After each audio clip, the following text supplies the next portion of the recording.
Wake up, Jacob. Israelite Prepper here. I am back. It's me, IP. And if you are rocking with the tribe, like, share, subscribe. Just wanted to jump in real quick and just talk about some of this spending. This spending. I got to do a little bit of spending too. Getting some things done. On the land, um, and yeah, it's really important to be self-sufficient.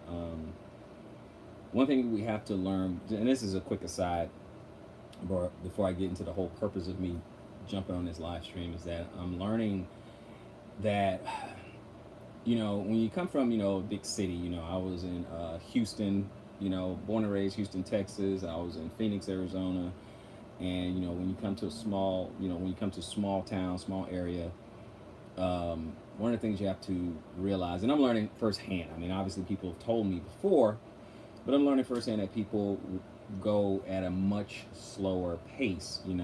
People more laid back, um, and that's just how it is. Small town. So you got to really get self sufficient. You really got to, learn how to network and work with people if you want to get some things done.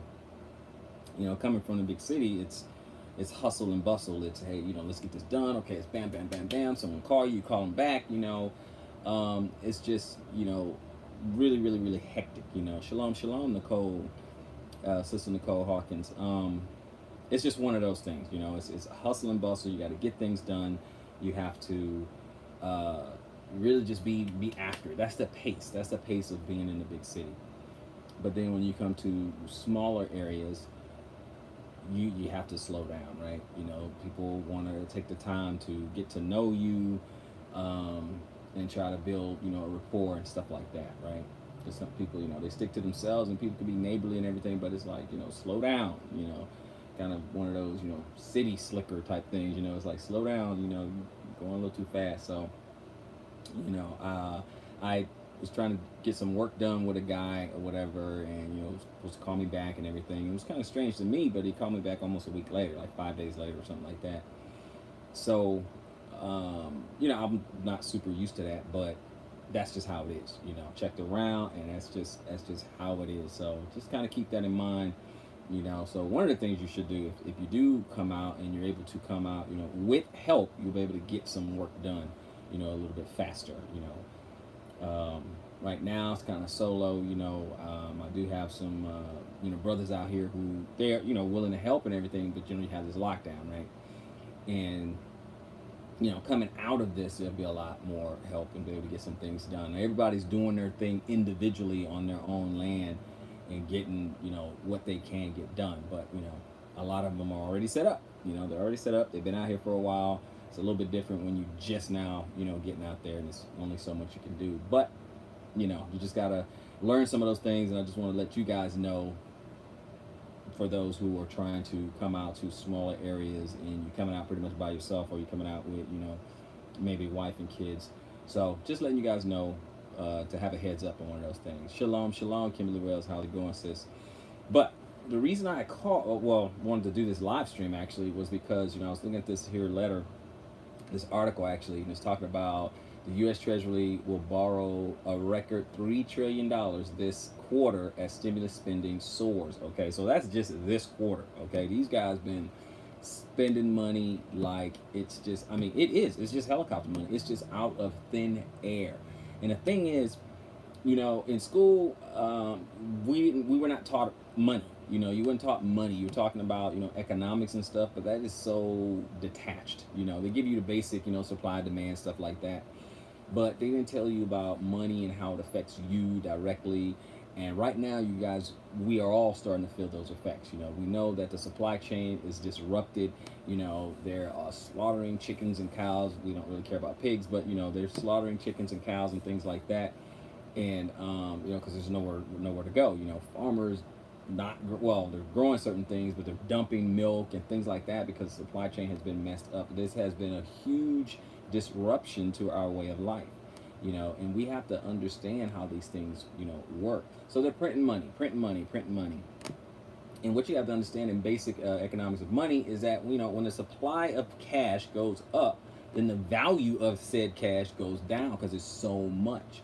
And many of you guys who've gone to, other countries, you know what that's like. You know what that's like. So it's just crazy. And if you don't have an understanding, now a lot of people, they're afraid. They, since they don't understand something, they fear it, and they go put their head in the sand, and they don't want to get educated on what's actually going on out there. See, the reason I feel it's important to understand what's going on in the world around you is so that you can prepare yourself.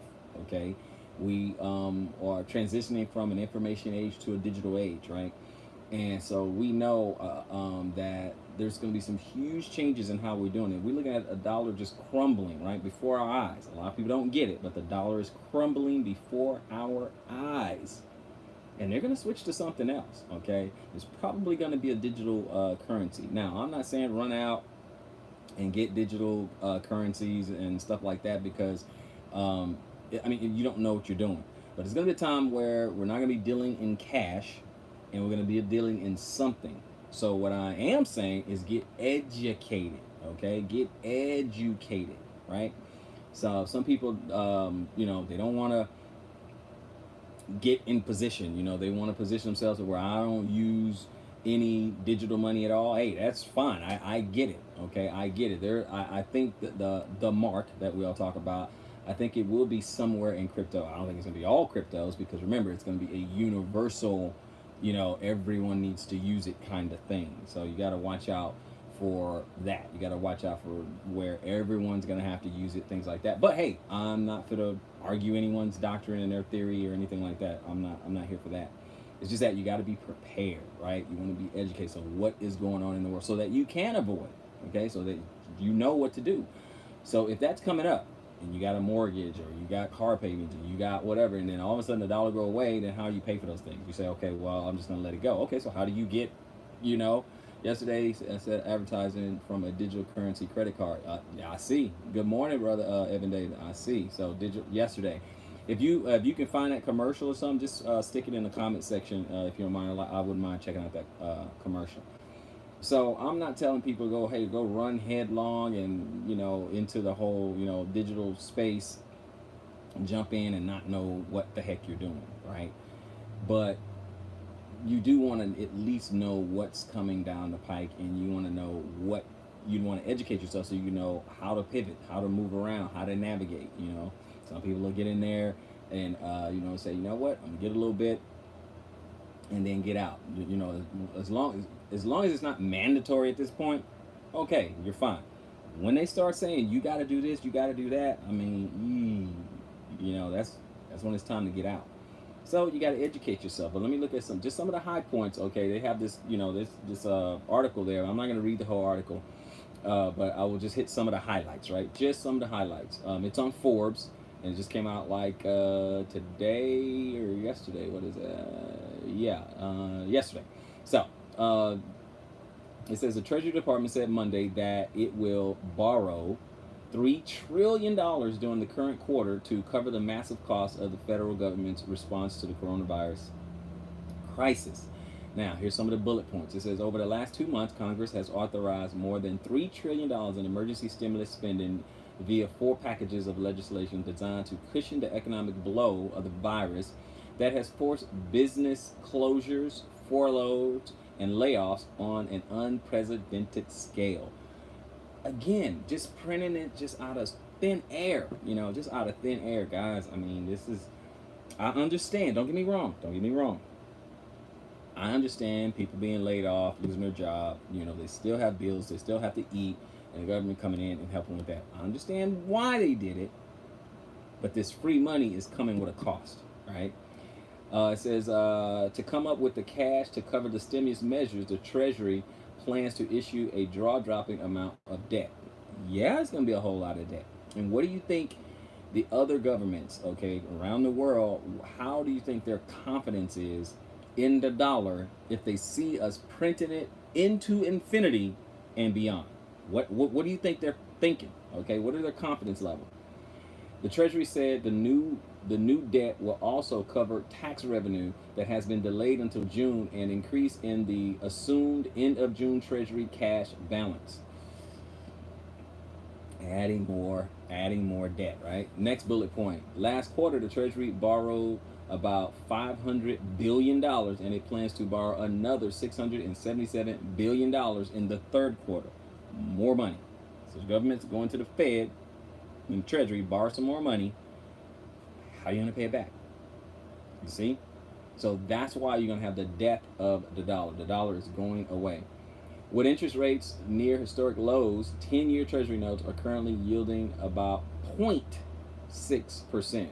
It is relatively cheap for the government to borrow money, okay? So they're borrowing money. It don't. I don't care what the interest rate is, okay? You can't pay it back. It doesn't matter. You can't.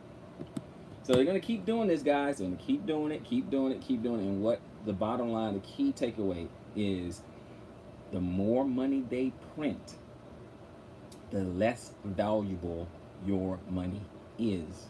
It means you can buy less and less and less. Give you an example of inflation.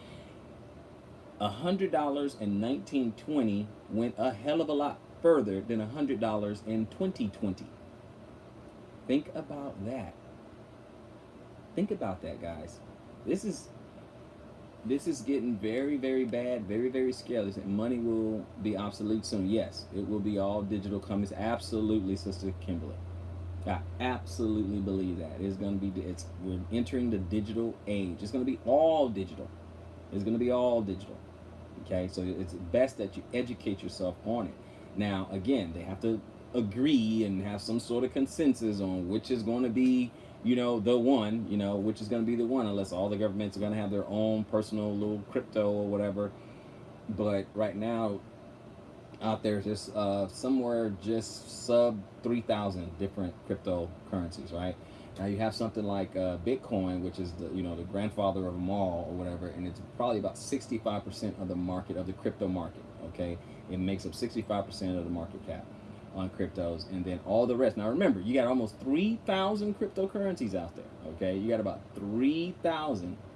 Right? Yeah, it has no branches. Yeah, cryptocurrencies are decentralized. That's the thing. No one entity owns it. Right? That's what the decentralized aspect of it. That's what a lot of people like about it. But anyway, so you have Bitcoin, which is one out of 3,000. Let's call it 3,000, 2,500, 3,000, that pretty much owns 65% of the market, right? And then you have all the rest, okay? Then you have cryptos that have some utility and some that do not. Like Bitcoin doesn't necessarily have, like, there's nothing like backing it, right? You got to go check out the white papers and stuff like that. And then you have others where something is backing it. AGX. You have like silver backing it. You have utility with like XRP. And I can go on, but most of the cryptos are trash. There's really nothing, right? You got a handful, maybe 10 that are good.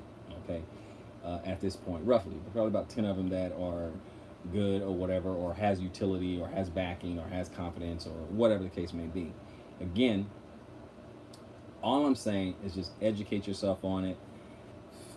Just figure out what's going on in your world. It's kind of like our grandparents, where technology was coming in all the time, and all these new gadgets and everything was coming, and they were obviously behind the curve because everything was changing so fast.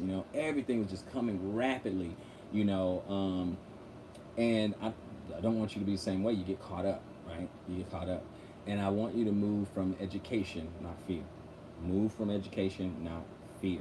Okay, that way you make some smart decisions. Now, the ultimate goal, what some of you guys may decide to, invest and all that stuff, that's fine, whatever. However, here's the ultimate goal. One, you don't want to get caught up, okay? You don't want to accept the mark. You don't want to get caught up, things like that. The other thing is that when you're investing is because you are trying to not stack up a bunch of dollars, right? Because we're talking about a falling dollar. You're not trying to stack up a bunch of dollars. You're trying to convert your dollars into another asset class so you can get the things that you actually need and actually want, like food, water, shelter, okay, animals, okay. You want to be able to grow, your gardens and things like that. That is how your riches are determined. Ultimately, if I want to be wealthy, it starts with the Most High, and I want to be wealthy like Abraham and Lot, where I had cattle. I have a huge household. I have cattle. I have gardens. I have, land. That is your true wealth. That is going to be your sanctuary. Okay, obviously, and be a safe, with the Most High. That is what it's going to be. So I don't care if I have a ton of gold, ton of silver. What do I want ultimately? Those things that I just named, because that's where your wealth is going to be measured. Okay, I want my wealth to be measured in chickens and goats and eggs and land and vegetables and things like that. That's how I want to be measured. Why? Because when everything's falling apart, that's what and of course have a increased household, have brothers around, stuff like that. Uh, because you can have all this stuff, but if you can't protect it, do you really have it? I mean, how long are you going to have it?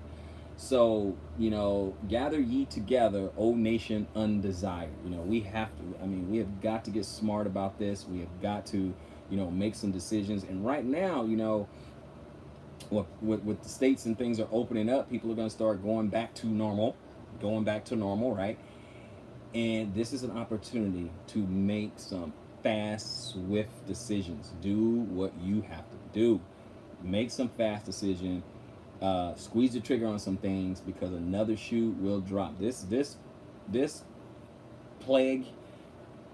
This is just the beginning. I'm telling you now. This is just the beginning.